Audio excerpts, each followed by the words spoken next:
মহান আল্লাহর কুদরতে মক্কার মরুভূমিতে কিভাবে সৃষ্টি হয়েছে জমজম কূপ, যা ৫,০০০ বছর ধরে পানি সরবরাহ করছে এর আশপাশের বিভিন্ন এলাকায়। ৫,০০০ বছর ধরে কত কোটি কোটি লিটার পানি যে উত্তোলন করা হয়েছে তার হিসাব আল্লাহই ভালো জানে। কিন্তু এর পরেও এতটুকু নিচে নামেনি এই পানির স্তর। পানি পাম্প দিয়ে তোলার মাত্র ১১ মিনিট পরেই আবার সেই পানির স্তর আগের মতো লেভেলে পৌঁছে যায়। শুধু তাই নয়, এই পানিতে জন্মাতে পারে না কোনো ব্যাকটেরিয়া ও কোনো ক্ষতিকারক জীবাণু। এই জমজম কূপের পানিতে রয়েছে এমন বিস্ময়কর বহু গুণাগুণ, যা দেখে অবাক হচ্ছে বিজ্ঞানীরাও। কিভাবে সৃষ্টি হলো এই জমজম কূপ, কি আছে এই পানিতে? চলুন প্রিয় ভাই ও বোনেরা, আমরা জেনে নিই কোরআন, হাদিস ও বিজ্ঞানের রিসার্চ থেকে জমজম কূপের কিছু হিস্টোরি, কিছু ইতিহাস। জমজম কূপের সৃষ্টির সাথে জড়িয়ে আছে মহান আল্লাহর প্রতি অগাধ বিশ্বাস ও ভালোবাসা। মহান আল্লাহ পাক রব্বুল আলামিন ইব্রাহিম আলাইহিস সালামকে নির্দেশ দিলেন স্ত্রী হাজেরা ও সদ্য জন্ম নেওয়া শিশু ইসমাইল আলাইহিস সালামকে মক্কার মরুভূমিতে রেখে আসতে হবে। ইব্রাহিম আলাইহিস সালাম আল্লাহর নির্দেশ মোতাবেক কোনো প্রশ্ন ছাড়াই একমাত্র সেই মহান রব্বুল আলামিনের উপর ভরসা করে স্ত্রী এবং পুত্রকে অল্প কিছু খাবার ও পানি দিয়ে রেখে আসলেন মক্কার মরুভূমিতে। ইবনে আব্বাস রাদিয়াল্লাহু তাআলা আনহু থেকে বর্ণিত আছে, অল্প কিছুদিনের মধ্যেই তাদের খাবার ও পানি শেষ হয়ে যায়। শিশু ইসমাইল আলাইহিস সালাম তৃষ্ণায় কান্না করতে থাকে।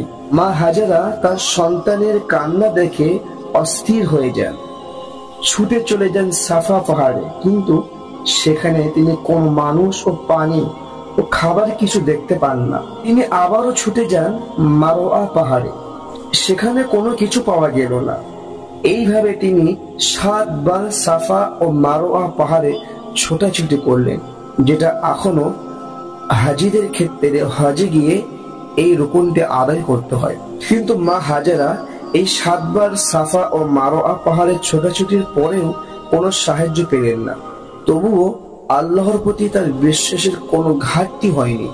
তার অগাধ বিশ্বাসে আল্লাহ খুশি হলেন এবং হযরতে জিবরাইল আলাইহিস সালামকে পাঠিয়ে দিলেন, আর উন্মুক্ত হলো জমজম কূপ।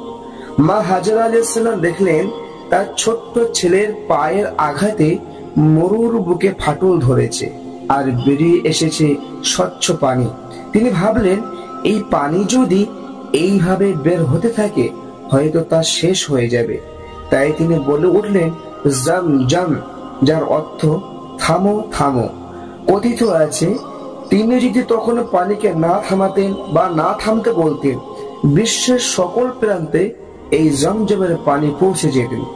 জমজম কূপের সৃষ্টি শুধু অলৌকিক নয়, এর রয়েছে অনেক ফজিলত।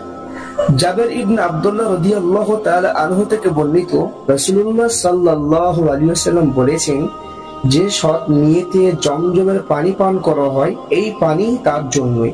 সুনানে ইবনে মাজাহ। অর্থাৎ কেউ যদি কোনো ভালো নিয়তে জমজমের পানি পান করে তাহলে আল্লাহ তার নিয়ত কবুল করেন। রাসূলুল্লাহ সাল্লাল্লাহু আলাইহি ওয়াসাল্লাম আরো বলেন, ভূপৃষ্ঠে সবচেয়ে উৎকৃষ্ট পানি হচ্ছে জমজমের পানি।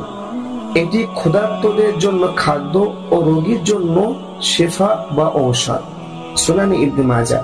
গবেষণায় দেখা গেছে জমজমের পানিতে যে উপাদান রয়েছে তার শরীরের ক্লান্তি দূর করে, বিভিন্ন রোগের শেফা হিসেবে কাজ করে।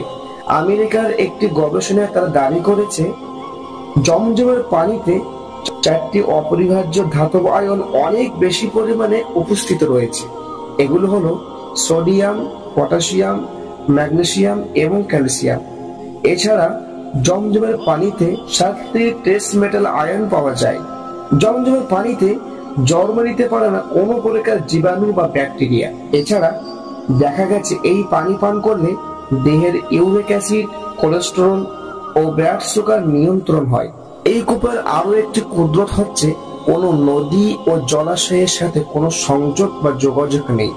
প্রতিদিন হাজার হাজার মানুষ এই পানি পান করছে, তবু এই পানি শেষ হবে না। পানি উত্তোলনের জন্য সৌদি বাদশাহ আব্দুল্লাহ বিন আব্দুল আজিজ 2013 সালে জমজমে ওয়াটার প্রজেক্ট চালু করেন। এই প্রজেক্টে প্রতিদিন পাম্পের সাহায্যে পানি তোলা হয়, আর সেই পানি বোতলে ভরে প্রতিদিন বিনামূল্যে বিতরণ করা হয়। তবে অলৌকিক বিষয় হচ্ছে, হাজার হাজার লিটার পানি উত্তোলনের পরে 11 মিনিট বন্ধ রাখলে পানি আবারও আগের সেই লেভেলে, আগের সেই স্তরে পৌঁছে যায়। সুবহানাল্লাহ। জাপানে এক গবেষক গবেষণা করে বলেন, পৃথিবীর অন্য যে কোনো পানির চেয়ে জমজমের পানি 1000 গুণ বিশুদ্ধ। শুধু তাই নয়, পৃথিবীর অন্য কোনো 1000 ফুটা পানিতে 1 ফুটা জমজমের পানি দিলে সেই পানিও বিশুদ্ধ হয়ে যায়। সুবহানাল্লাহ। প্রিয় ভাই ও বোনেরা, বৈজ্ঞানিকভাবে প্রমাণ হচ্ছে প্রতিনিয়ত আল্লাহর কুদরত, আল্লাহর বরত্ব, আল্লাহর মহত্ব। সম্মানিত প্রিয় ভাই ও বোনেরা, যদি এই তথ্যবহুল ভিডিওটি আপনাদের ভালো লেগে থাকে, আপনারা লাইক, কমেন্ট করে এবং শেয়ার করে ইসলাম প্রচার আশারকে বৃদ্ধি করার জন্য আপনারা সহযোগিতা করবেন।